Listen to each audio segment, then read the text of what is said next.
Hello everyone, welcome to my channel, and in this video I am going to talk about Anglo-Saxon period, its historical background and literary background.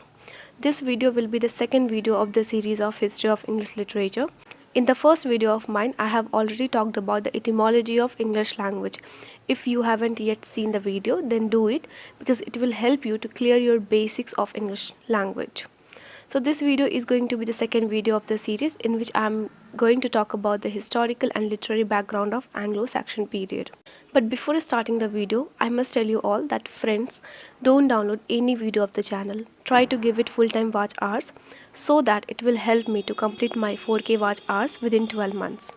And if you are preparing for CUET examination related to PG or UG courses, and if you haven't subscribed my channel yet, then do subscribe it and hit the bell icon for the latest updates of the video. First of all, I should inform you that I have not written any kind of a script before recording this audio. It is non-scripted video, so pardon me if I am telling something grammatical wrong or committing any kind of mistakes in pronunciation or something like that. Try to understand the importance of this class. It will help you for your examination point of view.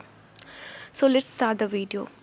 See, Anglo-Saxon period means it is actually based on the Angles and the Saxons, who were the Germanic tribe who came to England for the invasion.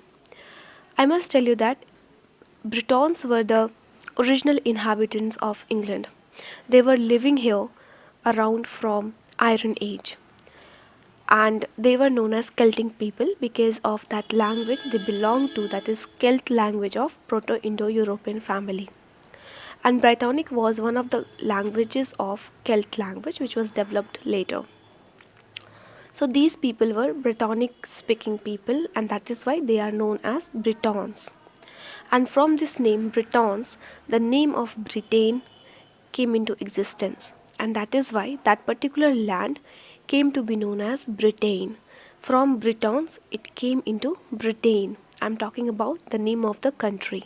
Then what happened that during Julius Caesar, when Julius Caesar was the king of Roman Empire, so these people, these Britons, were helping French army who was fighting against Roman Empire. So that time Julius Caesar recognized this particular land and he tried to invade it, but he was not successful in that. Later on, there was a Roman Empire, Claudius, Claudius. Claudius, he again tried to invade Britain and he succeeded in it. And later on, he actually tried to make England as the Roman colony. And Romans were actually lived in England more than 400 years. That time they developed Britain and they built major important infrastructures in England. The main reason for invading England were slaves, resources in the form of gold, silver, and different kinds of metals like iron, copper, and all. So, why metals? Because we know that Roman Empire was a big empire and they were always involved into wars.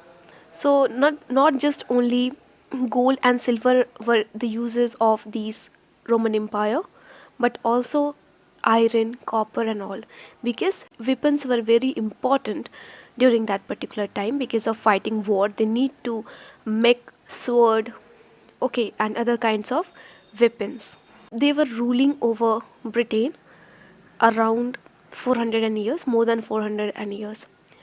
And after that, there was something that happened in their own uh, homeland, and something like civil war, and they went back to their homeland, that is Rome.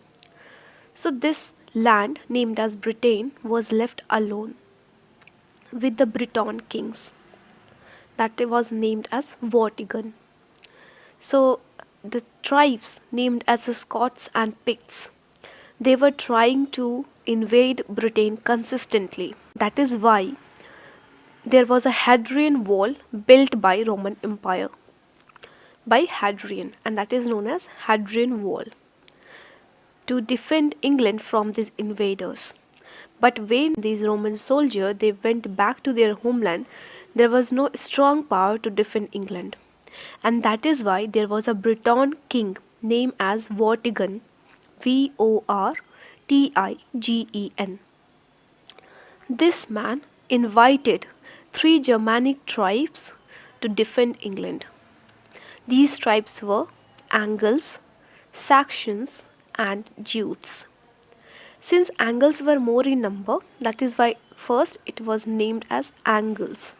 Then, after Angles, there were Saxons, and then there were very less quantity of the men of Jutes. So that is why the name of the period was Anglo-Saxon. This word Anglo has very much significant in British literature. If you have seen that there is Anglo-Indian name, means the identity of British. It symbolizes the identity of Britishers. Like Anglo-American means half British, half American. Anglo-Indian means half Indian, half British.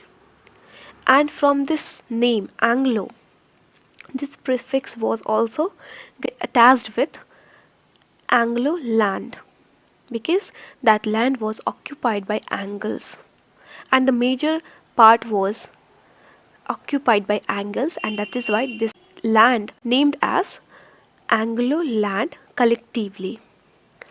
And from the development of the language, it became Inglo land, Engloland, and after some time it became England, England. So we can see that there is a significance of Anglo word in the name of England as well. And Anglo word is very important. We know that how it defines the identity of British. Okay, then when we come on Saxon, so see, Saxon means short sword. It has been come from the word seax, Seax, which means short sword. And this short sword, it means that these people were tribal people and they are known as swordmen. And then we talk about Jute. Jutes were one of the tribe of these three tribes who came to defend England. But when they came to defend England, they actually settled there and they became the ultimate ruler of England. They divided England into 7 parts, and larger parts were ruled by Angles, then Saxons, and then Jutes, and the very isolated part that is named as Wales was given to the Britons, means Breton kings. When these people came, they came with their nationalism theory, which is sometimes also referred as pagan theory, because they were pagan believers. Pagan believers means one who believe in natural elements and nature as a worshipper. Like they worship sun, they worship moon, they worship tree, soil, mountain, rivers and all. This theory is known as pagan theory. On the other hand, these Britons were Christianity believer. When these men came into England around 450 AD, after some time there is a Saint Augustine or Augustine. He came and converted these men into Christianity. But before that, these people came with their own pagan theory. Their language was Anglo-Frisian dialect of Germanic tribe, and they worshipped nature. On the other hand, Britons were the Celtic language speaker, that is Brythonic, and they were believers of Christianity. When we talk about their literature, so Angles, Saxons and Jutes were pagans and they believed in the theory of nationalism, and heroic poetry was their kind of or the genre that they chose. On the other hand, Britons were basically interested in writing religious poetry. When we talk about the heroic poetry of Angles, Saxons and Jutes, they were based on heroism, and hero should be the national figure like knights, soldiers and all. On the other hand, in religious poetry of Britons, the images of cross can be depicted throughout the poem or the pieces of poetry. There are some other references like Christian ideals, the lives of Saint Jesus Christ and Virgin Mary or Mother Mary, etc. These kinds of references were used frequently in the poetry of Britons, that is religious poetry. For example, Dream of the Rood. Here rood defines cross. So there is a dream of a cross. Here the symbols or the images of cross were used frequently and depicted vividly in this particular work. On the other hand, in heroism, when we talk about the heroic poetry, the example is Beowulf, as heroism is shown or depicted in this particular work, and how hero is the national figure and the savior of humanity and humankind or the countrymen in this particular work. This is also known as the national epic of England, and it is the oldest epic of England with 3182 lines. Try to remember each and every important fact related to Beowulf because it is known as national epic and you should understand each and every point about it. Yes, the writer is anonymous and even the title was anonymous, but since the protagonist is named as Beowulf, that is why this Beowulf is considered to be a particular epic with the name Beowulf. Second thing, that this particular piece of poetry has been found in a manuscript, and this manuscript is also known as Beowulf manuscript or novel codex. Because of this poetry Beowulf, the whole manuscript is named as Beowulf manuscript.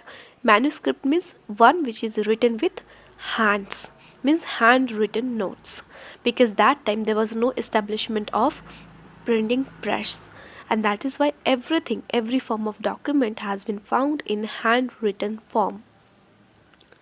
So this was it for today's video. In the next video we'll talk about those manuscripts of Anglo-Saxon period.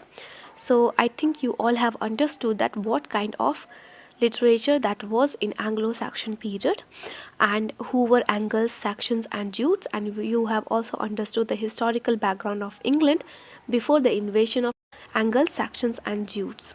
Okay, thank you for watching the video. If this is helpful for you, try to share with your friends and like and comment your views about the video. If you want to share any kind of suggestion, you can give. Thank you so much.